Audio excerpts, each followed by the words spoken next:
अस्सलाम वालेकुम जी। कैसे हैं आप? ठीक हैं? अच्छा जी। आज जो है हम 6 चैप्टर स्टार्ट करने जा रहे हैं, इन्वेंटरी। तो ये आपको मैंने समझ लें बिल्कुल आज रिवाइज ही करवाना है ऊपर ऊपर से। FA2 में आपने इसको बहुत अच्छे तरीके से पढ़ा है, वो लेक्चर आपने रिवाइज कर लेना है इसके लिए। ठीक है, वहाँ पे मैंने जितना बेहतरीन पढ़ाया है उतना अब दोबारा मैं पढ़ा भी नहीं सकता, तो वहाँ मैंने बहुत डिटेल में पढ़ाया। ठीक है, तो यहाँ ये है कि जस्ट मैं रिवाइज ही करवाऊंगा इस चैप्टर को, सेम एज इट इज है। ठीक है, मैं आपको बताता रहता हूँ ना कि FA2 जिसको 100% आती है वो बगैर F3 का सिलेबस देखे एग्जाम में बैठे आराम से वो 50+ मार्क्स ले लेगा। ठीक है, 50+ कह रहा हूँ, 70-80 में भी वो जा सकता है, लेकिन 50+ अभी तक कह रहा हूँ कि वो आराम से इतने ले सकता है। तो ये आपको भी अंदाजा हो रहा होगा मेरी बात होगा। ठीक है, तो जो एज्यूम कर ले जिसके 80 मार्क्स हैं, यानी उसके पास 40 मार्क्स ऑलरेडी F3 के हैं। ठीक है, उसको पासिंग मार्क्स के लिए सिर्फ 10 मार्क्स की मेहनत करनी है, और मज़ीद इम्प्रूव होने के लिए उसको मेहनत करनी है ताकि 90 से 100 में मार्क्स ले सके। और बाकी जो है जिसके यानी 60 की रेंज में, 70 की रेंज में, ठीक है, तो वो अपने आप को हाफ में डिवाइड कर लें कि मेरे 30 मार्क्स की तैयारी है F3 की, मुझे पास करने के लिए इतने चाहिए और इम्प्रूवमेंट करने के लिए इतने चाहिए। अंडरस्टूड? ओके, चले हम ये स्टार्ट करते हैं। इन्वेंटरी आपने पढ़ा हुआ है, करंट एसेट्स होता है जो रीसेलिंग के लिए हम यूज करते हैं, वो वाली चीज। इसकी valuation IAS 2 international accounting standard 2 के मुताबिक इसकी वैल्यूएशन होती है। और कैसे? It is valued, inventory is always valued at lower of cost और NRV। बहुत अच्छे तरीके से आपने की हुई है। तो इन्वेंट्री की कॉस्ट में क्या क्या चीज़ें शामिल हो सकती हैं? इन्वेंट्री को आउटसाइड से इनसाइड ब्रिंग करने तक, ठीक है, जितनी भी इसमें कॉस्ट आएंगी वो सारी की सारी इसकी कॉस्ट में जाएंगी। जैसे कि, ठीक है, ट्रांसपोर्ट कॉस्ट, डिलीवरी कॉस्ट, ठीक हो गया। तो ये सारी की सारी जो है कॉस्ट जो है इधर पड़ेगी, इंपोर्ट कास्ट। फिर जो है दूसरी, अगर आपका मैन्युफैक्चरिंग का बिजनेस है, ठीक है, तो प्रोडक्ट की कॉस्ट ऑफ कन्वर्जन खास तौर पर, ठीक है, वो चीज़ें तो आएंगी ही आएंगी, ये वाली, यानी ये आप मंगवा रहे हैं तो इंपोर्ट वगैरह के चार्जेस जो पड़ रहे हैं, ठीक है, गाड़ी से उतारने के, फिर जो है उस वेयर हाउस में ले जाने के, जितने भी होंगे, ठीक है, वेयर हाउस तक एक बार पहुंच गई और वो रॉ मटेरियल है अभी, अगर, ठीक है, उसके ऊपर वर्क होगा, कॉस्ट ऑफ कन्वर्जन लगेगी, यानी उसको रॉ मटेरियल से एक खास प्रोडक्ट तैयार करने में उसके ऊपर जो कास्ट लगेगी, वो सब की सब कास्ट जो है शामिल होंगे इन्वेंट्री में। समझ आई? ठीक है, तो जब तक प्रोडक्ट नहीं बनता तब तक की कास्ट सारी की सारी इन्वेंट्री में जाएंगी, लेकिन एक बार प्रोडक्ट बन गया तो फिर उसके बाद वाली कास्ट जो है ना, वो इन्वेंट्री में नहीं जाएंगी। अंडरस्टूड? ठीक है, तो एडजस्टमेंट्स, ओपनिंग क्लोजिंग, ये भी आपने पढ़ा हुआ है। ओपनिंग के लिए क्या डबल एंट्री होती है, क्लोजिंग इन्वेंट्री के लिए क्या डबल एंट्री होती है, और ये कैसे डील होते हैं, ठीक है, आपने ये सब भी पढ़ा हुआ है पीछे। जैसे कास्ट ऑफ सेल में पढ़ा हुआ है आपने, क्या फार्मूला होता है, opening inventory plus purchases minus ending. तो एडजस्टमेंट क्या है, यानी ईयर एंड पे इनकी एडजस्टमेंट क्या करनी है। इन्वेंट्री जो होती है ना, आपकी डेली बेसिस पे नहीं रिकॉर्ड की जाती, ये एनुअल बेसिस पे की जाती है। ठीक है, साल में एक दफ़ा इन्वेंट्री का रिकॉर्ड किया जाता है मोस्टली। ठीक है, कि कितनी इन्वेंट्री आई, कितनी गई, कितनी बचती है, तो कितनी हमारे पास है। ठीक है, तो देखें तो ओपनिंग इन्वेंट्री, एंडिंग इन्वेंट्री, इसका जो है एडजस्टमेंट्स करनी है।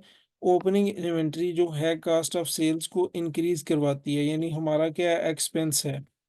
ठीक है, और ending inventory cost of sales को क्या करवाती है, डिक्रीज करवाती है। यानी हमारे लिए क्या हुआ, एक एसेट हुआ, रेवेन्यू जनरेटिंग एसेट हुआ, ठीक है, जो कॉस्ट ऑफ सेल को कम करवाता है क्योंकि माइनस हो रहा है ना। ठीक है, तो डबल एंट्री इनकी क्या बनेगी, पीछे भी मैं बता चुका हुआ हूँ अच्छे तरीके से। ओपनिंग इन्वेंट्री, ठीक है, debit in cost of sales, ठीक है, यानी statement of profit and loss में ओपनिंग इन्वेंट्री डेबिट होगी और क्रेडिट होगी फाइनेंशियल स्टेटमेंट में से, स्टेटमेंट ऑफ फाइनेंशियल पोजीशन में से। ठीक है, ओपनिंग इन्वेंट्री क्योंकि ये कंज्यूम हो जाती है एज ए एक्सपेंस, तो ये हमारे पास एसेट में तो नहीं ना बचेगी ओपनिंग इन्वेंट्री। ठीक है, क्लोजिंग इन्वेंट्री क्या होती है, क्लोजिंग इन्वेंट्री को हम लेके जाते हैं स्टेटमेंट ऑफ फाइनेंशियल पोजीशन में करंट एसेट्स की हेडिंग के नीचे। क्लोजिंग इन्वेंट्री ही वो वाली इन्वेंट्री होती है जो हम एसओएफपी में लेके जाते हैं। अंडरस्टूड। ठीक है, तो इसकी डबल एंट्री क्या होगी, closing inventory debit into statement of financial position और क्रेडिट होगी प्रॉफिट एंड लॉस में। ठीक है, क्लियर है। तो ये प्रोफार्मा आपको पहले भी पता है, रेवेन्यू के बाद कॉस्ट ऑफ सेल आती है, फिर ग्रॉस प्रॉफिट आता है। ठीक है, तो रेवी कॉस्ट ऑफ सेल को निकालने के लिए opening inventory plus purchases minus ending. ठीक है, ये रीड कर लेना है, ये यहाँ पे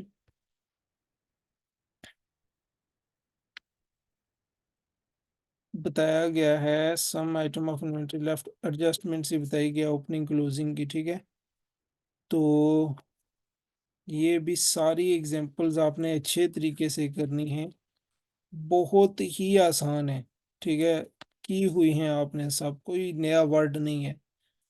ठीक है, नया वर्ड हो तो मैं दोबारा सॉल्व करूँ, पीछे मैंने आपको बहुत अच्छे तरीके से करवाया हुआ है, आप वही लेक्चर रिवाइज कर सकते हैं, लेकिन उसकी भी ज़रूरत नहीं है।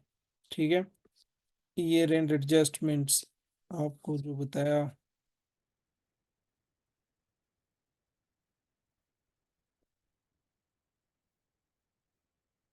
ठीक है, ये सारे आपने अच्छे तरीके से करना है। फिर एवेल्यूएशन ऑफ इन्वेंटरी, ये भी आपको बिल्कुल पता है। फिर उसकी कास्ट में क्या क्या चीज़ें, ठीक है, goods purchased for resale, consumable stores, consumable यानी अब प्रोडक्ट तैयार करने में। ठीक है, जैसा कि मैं कहता हूँ जी, आपका फूड का बिजनेस है और आप जो है रोस्ट वगैरह करके आगे कस्टमर को देते हो, बर्गर वगैरह बना के खुद ही प्रोडक्शन करते हो, तो आप जो है गोश्त को जिसमें ऑयल वगैरह में रोस्ट करते हो, अब ऑयल क्या है, ट्रेसेबल है। मतलब आप ऑयल की 40 लीटर आपका ऑयल जो है डेली का लगता है, तो ये ट्रेसेबल है ना कि कितना ऑयल लगा। ठीक है, तो वो वाली कास्ट भी इन्वेंट्री की कास्ट में जाएगी कि फाइनल प्रोडक्ट में अगर आप 1 किलो गोश्त को यानी रोस्ट करते हो तो उसमें कितना ऑयल कंज्यूम हुआ, उस ऑयल की कॉस्ट भी उस 1 किलो गोश्त में जाएगी। समझ आई। तो इस तरीके से अगर आप जो है एग्जांपल ले लें कि आप मशीनरी से कोई चीज़ प्रोड्यूस कर रहे हैं, जैसा कि आपका फर्नीचर का मैन्युफैक्चरिंग का बिजनेस है, आप फर्नीचर की लकड़ी को एक मशीन से कट कर रहे हैं। ठीक है, तो उस मशीन की डेप्रिसिएशन तो जाएगी इन्वेंट्री में, चेयर में जाएगी, लेकिन आप देखें कि उस मशीन को रन करने के लिए आप थोड़ा सा ऑयल डालते हो। ठीक है, 2-3 ड्रॉप्स जो है ऑयल के डालते हो। अब वो ऑयल के ड्रॉप्स ट्रेसेबल नहीं है। ठीक है, वो इतनी छोटी सी चीज़ है, अब हम इतनी गहराई में नहीं जाएंगे कि इस 2-3 जो ऑयल के ड्रॉप्स डालें इसकी कितनी कास्ट पड़ती है, और ये आगे मशीन इन 2-3 ऑयल के ड्रॉप्स पे कितनी यानी वुड को कट कर देगी। ठीक है, तो वो वाली हम नहीं डालेंगे क्योंकि वो ट्रेसेबल नहीं है। समझ आई। तो जो भी ट्रेसेबल कास्ट होगी ना वो इन्वेंट्री में जाएगी। रॉ मटेरियल्स एंड कंपोनेंट्स, ठीक है, जो आपने रॉ मटेरियल खरीदा, पार्टली फिनिश्ड गुड्स, ठीक है, वर्क इन प्रोग्रेस में जो गुड्स हैं, ये आप इन्वेंट्री की वैल्यूएशन, कास्ट वगैरह मैनेजमेंट में आप बहुत अच्छे तरीके से पढ़ते हो। फिनिश्ड गुड्स, ठीक है, फिर जब प्रोडक्ट यानी तैयार हो जाता है तो lower of cost or NRV, ठीक है, ये रीड करना है। कास्ट ऑफ कन्वर्जन यानी उसको रॉ मटेरियल से एक फाइनल प्रोडक्ट बनाने तक। NRV आपको पता है पहले से कि sale price minus selling expenses के, इस पे कितने एक्सपेंसेस आ रहे हैं। जैसा कि एक प्रोडक्ट की कास्ट है $20, कॉस्ट है $20, उसकी NRV है वो यार $20 का सेल हो सकता है, लेकिन उस पे $6 का एक्सपेंस होगा, ठीक है। डॉलर 25 का समझ लो, 25 का सेल हो सकता है लेकिन $6 का एक्सपेंस होगा, तो $19 NRV है, $20 कास्ट है, तो किस पे जाना चाहिए, NRV पे, लोअर ऑफ दीज बोथ। तो लोअर ऑफ जो है $19 है, इस पे इन्वेंट्री की वैल्यू रिकॉर्ड होगी और ये NRV, ठीक है।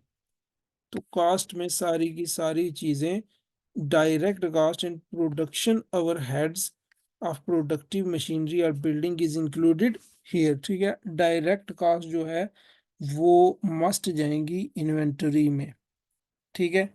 ये सब कुछ आपने पढ़ा हुआ है IS2 डिस्क्लोजर रिक्वायरमेंट्स के। International accounting standard two inventory के बारे में कहता है कि डिस्क्लोजर भी दे, कौन सी आप जो है पॉलिसी यूज कर रहे हो अकाउंटिंग के रिलेटेड, इन्वेंट्री के रिलेटेड, यानी ठीक है, कि आपने कौन सा मेथड यूज करना है, ठीक है, फाइफो यूज करना है या एवरेज कास्ट, और क्यों ये यूज कर रहे हैं।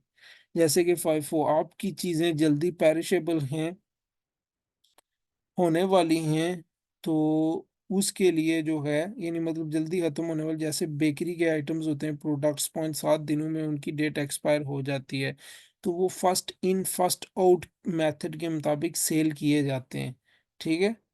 यानी जो इन्वेंट्री पहले आई उसको पहले, जो पहले से हमारे पास पड़ी हुई है उसको पहले निकालो, फिर लेट वाली को निकालो जो फ्रेश है, ठीक है। तो ये फर्स्ट इन फर्स्ट आउट, तो यही सबसे बेहतरीन मेथड होता है ऐसे बिजनेस में, तो आपको ये डिस्क्लोज करना है, ठीक है, कौन सी पॉलिसी और क्यों, ठीक है। ये होता है डिस्क्लोजर, यानी एक वाजिया आपने बताना है कि क्यों आप ये कर रहे हो, ठीक है। कास्ट वासी फेयर वैल्यू सब आपने पढ़ा हुआ है पीछे।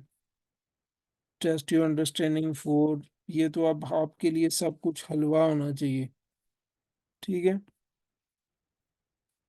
जो है मेथड्स यानी कैसे, यूनिट कास्ट यानी एक एक यूनिट कोई कास्ट को अलग अलग यानी डिफाइन करना, ये किसके लिए सूटेबल है, ये उन चीज़ों के लिए सूटेबल है जो बहुत ज़्यादा वैल्यूएबल हैं और जिनको अलग अलग डिफरेंशिएट किया जा सकता है, जैसे गाड़ियों की प्राइस वगैरह, ठीक है। आपने नई गाड़ियाँ ली हुई हैं, तो जैसे सालून कार है या होंडा सिविक है, इसके आइटम्स भी हों तो आप अलग अलग डिफरेंशिएट कर सकते हैं, ठीक है, तो आराम से हो जाता है। तो ये यूनिट कास्ट की बेस पे मेजरमेंट होती है बड़े आइटम्स की जिनकी वैल्यू भी ज़्यादा होती है। दूसरा method first in first out, ये भी आपको बता चुके हैं, ठीक है। तो एवरेज कास्ट, तो ये भी आपको पीछे पता है, यानी ये कॉम्बिनेशन ऑफ द कास्ट होता है, उसकी एवरेज ली जाती है। जैसे तीन कास्ट हैं, एक आइटम है 4 का, एक वही आइटम हमने थोड़े देर से बाद 5 का लिया, वही आइटम हमने थोड़े देर से बाद 7 का लिया, ठीक है। 4 5 7, 9 and 7, 16, 3, 16 divided by 3 times 5.333, ठीक है। तो 5.3 बनती है, तो ये होती है एवरेज कास्ट आई उस प्रोडक्ट की, सिंगल यूनिट की, ठीक है। तो दो किस्म के होते हैं, पीरियाडिक वेटेड एवरेज कास्ट और continuous weighted average cost. Periodic weighted average cost होती है जो एक पीरियड के बाद हम लेते हैं, ठीक है, एंड पे लेते हैं, जबकि कंटिन्यूस वेटेड एवरेज कास्ट कौन सी होती है कि कंटिन्यूसली हर परचेज के बाद, ठीक है, हर परचेज के बाद जो है आपने एवरेज निकालनी है। ठीक हो गया। ये जो है ना, आप मेरा पीछे लेक्चर भी देख सकते हैं, लेकिन आपको भूले हुए नहीं होने चाहिए, अभी वीक भी नहीं हुआ आपको एग्जाम दिए हुए। ठीक है, FA2 का, और बिल्कुल आप एक स्ट्रीम में रन कर रहे हैं, तो आपको इशू नहीं होना चाहिए, इसकी प्रैक्टिस बड़े अच्छे से करनी है। ठीक है, अगर किसी ने रिवाइज करना भी है तो FA2 का इन्वेंट्री वाला लेक्चर देख ले, बहुत बेहतरीन तरीके से वहाँ पे गाइड है। ठीक है, उसके बावजूद भी इशू हुआ आपको किसी भी चीज़ में इस चैप्टर में से, तो you can discuss with me in the group. ठीक है, इन द ग्रुप आप कह सकते हैं कि ये चीज़ नहीं समझ आई, तो आराम से हम वो डिस्कस कर लेंगे। Okay, understood. ये सिर्फ और सिर्फ रिवाइज मैंने करवाया है, बाकी जो है आपको ये 100% कवर होना चाहिए। ठीक है,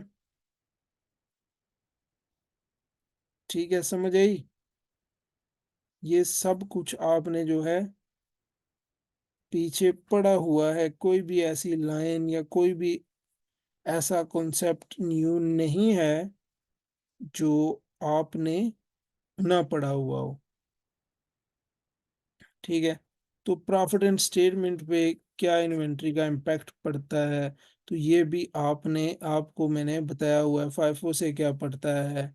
ठीक है, अगर राइजिंग प्राइसेस हों तो फाइफो से सबसे ज़्यादा प्रॉफिट होता है। ठीक है, तो दूसरे नंबर पे अगर क्लोजिंग इन्वेंट्री ज़्यादा हो तो कौन सा ही नहीं, तो प्रॉफिट पे क्या इम्पैक्ट पड़ेगा।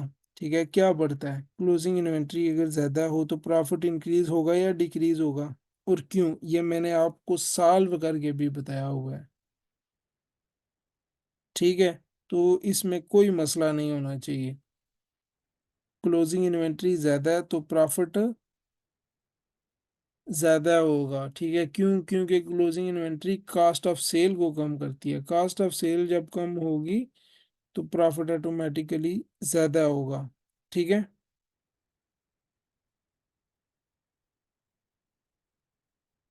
ठीक है, तो इसी तरीके से इनकरेक्ट वैल्यूएशन से भी इन्वेंट्री पे इम्पैक्ट आता है, प्रॉफिट पे इनकरेक्ट वैल्यूएशन से।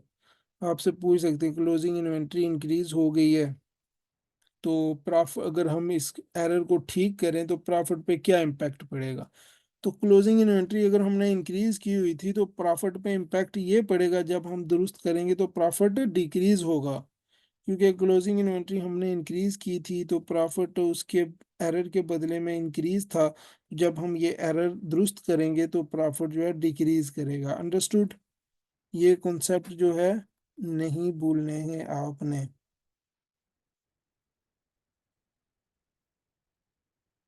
ठीक है, ये है कि हम पीरियड एंड पे रखते हैं या कंटिन्यूस इन्वेंट्री रिकॉर्ड रखते हैं, कि हर मंथ में रखते हैं या हर 15 दिन बाद हम जो है, 3 मंथ बाद क्वार्टर में, या हर मंथ बाद जो है हम इन्वेंट्री का रिकॉर्ड रखते हैं। ठीक है, तो हर मंथ बाद इन्वेंट्री का रिकॉर्ड रखने के क्या फायदे हैं और नुकसान क्या है। हर मंथ बाद रखने के ये फायदा है, हर क्वार्टर में ये रखने का फायदा है कि जब हम ईयर एंड पे इन्वेंट्री काउंट करेंगे तो इतना ज़्यादा जो है टफ वर्क नहीं होगा, हम आसानी से रिकॉर्ड काउंट कर लेंगे। ठीक है, तो फिर जो है excessive buildup of certain lines of inventory whiles having insufficient inventory of other lines is avoided. ठीक है, तो प्रॉपर रिकॉर्ड होगा कौन सी इन्वेंट्री चाहिए, कौन सी ज़्यादा पड़ी हुई है, तो फिर जो है हम इजीली मैनेज कर सकते हैं सब इन्वेंट्री को, किसी को एक्सेस ना मंगवाएं। ठीक है, less work is needed to calculate inventory at the end of the accounting period. फिर there is a better information for inventory control. ठीक है, ओवरऑल हम, ज़ाहिर है हमारे जहन में फ्रेश फ्रेश होगा, यार अभी इसी मंथ में रिकॉर्ड की थी इतनी है, इसी में इतनी है। ठीक है, तो फिर जो है merits of period end inventory records are as follows. Period end पे करने का क्या यानी फ़ायदा होगा, चीपर है। चीपर से क्या मुराद है? जब आप हर क्वार्टर में इन्वेंटरी करो काउंट करवाओगे, तो वो तो बड़ा टाइम लगेगा और फिर जो है पैसा भी ज़्यादा लगेगा। अगर जो है आप पीरियड एंड पे करवाते हो तो एक ही दफ़ा एक्सपेंस होगा तो वो चीपर होगा, ठीक है? तो even if there is continuously inventory record, there will still be a need to check the accuracy of information recorded by having a physical check of some of the inventory lines। ठीक है, as a simple base जो है ना, फिर भी हमें ज़रूरत पड़ती है कि प्रैक्टिकली चेक करें कि ये रिकॉर्ड सही भी है या नहीं। अंडरस्टूड? तो ये सब चीज़ें आपने पीछे कवर की हुई हैं। कोई भी ऐसी चीज़ नहीं है जिसमें आपने पीछे कवर नहीं किया हो, ठीक है? तो ये इसको सारी अंडरस्टैंडिंग, सारी इलस्ट्रेशंस बड़े अच्छे तरीके से आपने कवर करनी है। ठीक है, चलें फिर, अल्लाह हाफ़िज़।